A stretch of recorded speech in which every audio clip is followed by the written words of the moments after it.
How's it hanging? I'm Ollotize, and today we're going to be looking at another 5 traffic tips for Cities Skylines. So let's get on with traffic tip number 1. Tip number 1 is to have more than one entrance into your city. This can disperse traffic more evenly into your city instead of using only one entrance where all traffic will only come from one direction and only using certain roads. Having only one entrance will definitely cause you traffic issues. If you cannot get another entrance/highway connection, then it might be a good idea to have your highway extend through and around your city, like this city here, but preferably with better interchanges than this city has. If you are looking for interchanges to use, I recently made a video on how to build 3 easy ones, so go check it out to get some ideas. I'll have the video linked at the end of this video. Now let's get on with tip number 2. Traffic tip number 2 is to adjust your highway roads/lanes on highways, interchanges and roundabouts. The traffic AI in this game could sometimes use a little help ensuring vehicles are in the correct lanes and are heading the right way. This can be done by giving traffic dedicated turning lanes and ensuring they have enough lanes by upgrading roads. To make sure they have turning lanes, you need to downgrade the road after the highway exit to a road with at least one less lane. When a road is coming up to an entrance onto the highway, make sure the road before the entrance has at least one less lane and one extra lane after the entrance. Doing this should give you your turning off and turning on lanes and should help highway traffic run a lot smoother.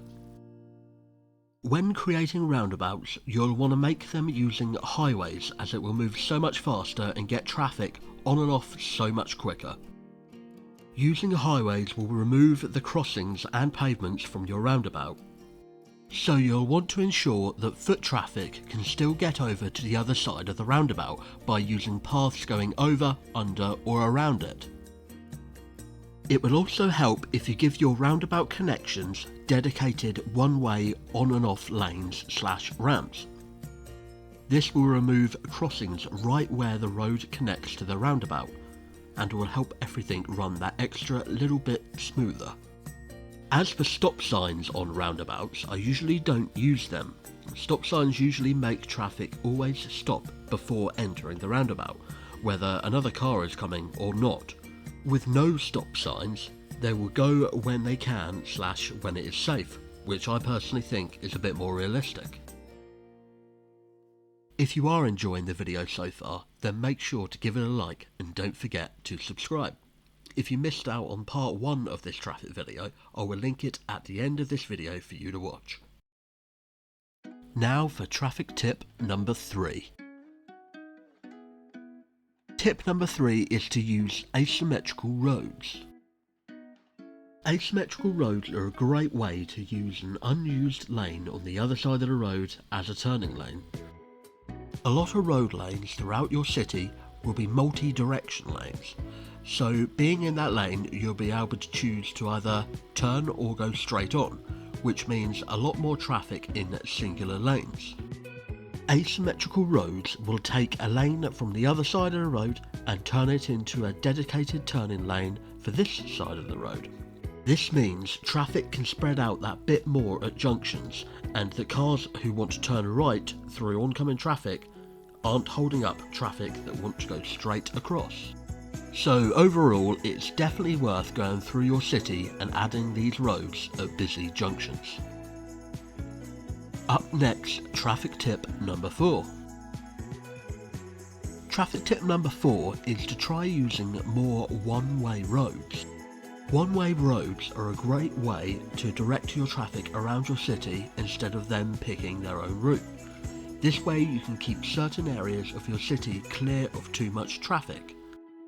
But ensure you have a good one-way system in mind, as if done wrong, you can easily cause more traffic problems than fix. Maybe start with a small loop in a slightly busy area, then slowly extend and add other loops on. If only using one-ways in the occasional spot, try using them at busy junctions by placing them facing away from the junction. This should help the flow of traffic as not as many vehicles will be cutting across the junction.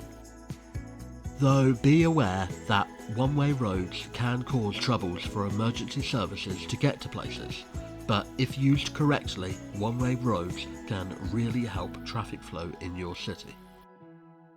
And finally, traffic tip number 5.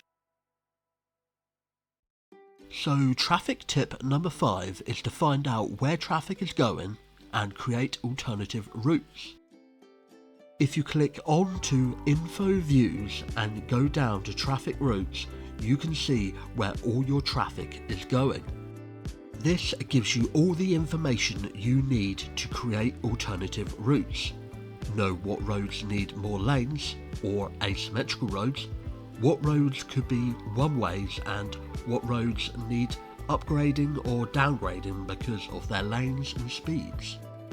You can also use this information to up the amount of pedestrians walking or riding bikes by making sure that they have decent access to places without them having to take a ridiculously long route. If you can see that they do have long routes, then build more paths and more people will eventually start walking, ultimately cutting down your traffic. So overall, info views can really help you. You just got to know what you're looking at and what to do.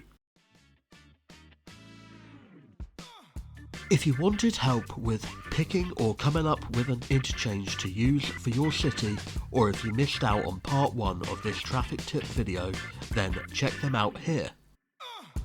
Thank you so much for watching. If you did enjoy the video, please give it a like and don't forget to subscribe if you want to see more like this. Hopefully, I'll catch you in the next one. See ya!